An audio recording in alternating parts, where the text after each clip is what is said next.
2016 में भारतीय सेना द्वारा कश्मीर में किए गए सर्जिकल स्ट्राइक की पूर्व संध्या पर विदेश मंत्री सुब्रमण्यम जयशंकर ने संयुक्त राष्ट्र महासभा में अपने भाषण में यह स्पष्ट कर दिया था कि पाकिस्तान की प्रत्येक कार्रवाई का भारत जवाब देगा, जो सैन्य विकल्प तक सीमित नहीं होगा।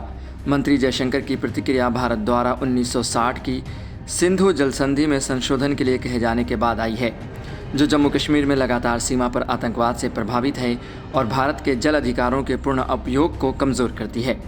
पाकिस्तान ने 30 अगस्त 2024 को दिए गए भारतीय नोटिस का अभी तक जवाब नहीं दिया है। पाकिस्तान के प्रधानमंत्री शहबाज शरीफ को एक जूनियर से लेकर शीर्ष भारतीय राजनयिक की दोहरी मार झेलनी पड़ी।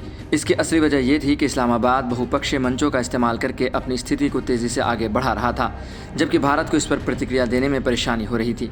पाकिस्तान के संयुक्त राष्ट्र के दूत मुनीर अकरम एक जाने माने इस्लामवादी और भारत विरोधी हैं। जहां शहबाज शरीफ ने गज़ा को कश्मीर से जोड़ने की कोशिश करके भारत पर हमला किया, वहीं जयशंकर ने पहले प्रथम सचिव को गज़ा कश्मीर की संरचना को ध्वस्त करने के लिए कहकर अस्थिर पाक कथा को समाप्त कर दिया और फिर उन्होंने इस्लामी कट्टरपंथी राज्य को स्पष्ट संदेश दिया, ये कहकर कि पाकिस्तान की जीडीपी अब धार्मिक कट्टरता की सीमा से मापी जाती है। अब भारतीय एजेंडा कब्जे वाले कश्मीर को पुनः प्राप्त करना और पाकिस्तानी आतंकी मशीन को कमज़ोर करना है। जयशंकर ने अगले महीने एससीओ शिखर सम्मेलन के लिए पाकिस्तान की अपनी अपेक्षित यात्रा से पहले मुख्य बात को परिभाषित किया। एससीओ शासनाध्यक्ष शिखर सम्मेलन 15-16 अक्टूबर को इस्लामाबाद में होगा।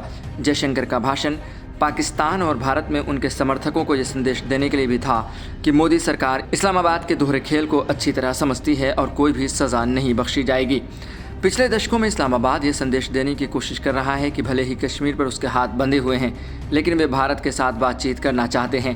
इसे एक चाल के रूप में इस्तेमाल करते हुए पाकिस्तानी नेता भारत के खिलाफ अपनी घोषित राजनीतिक स्थिति पर 1 सेंटीमीटर भी झुके बिना भारत पर तीखे हमले करते रहे हैं, चाहे कोई भी पार्टी सत्ता में रही हो।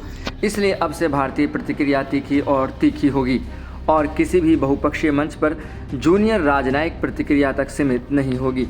घाटी में इजराइल द्वारा हिजबुल्लाह आतंकवादी हसन नसरुल्लाह की हत्या पर विरोध प्रदर्शनों में पाकिस्तान का हाथ होना स्पष्ट है, लेकिन जयशंकर ने एक बार फिर यूटी में पाकिस्तान द्वारा सीमा पर आतंकवाद को समाप्त करना किसी भी द्विपक्षीय वार्ता की पूर्व शर्त के रूप में परिभाषित किया है। उन्होंने पाकिस्तान को यह कहकर छकाया कि यह कर्म है जिसने पाकिस्तान को कंगाल बना दिया है। भारतीय राजनयिक द्वारा शरीफ के भाषण की निंदा करने के बाद जयशंकर के यूएनजीए संबोधन से पता चलता है कि मोदी सरकार को पाकिस्तान के बारे में कोई भ्रम नहीं है, जिसका अस्तित्व भारत और उसके लोगों से नफरत करने पर निर्भर करता है।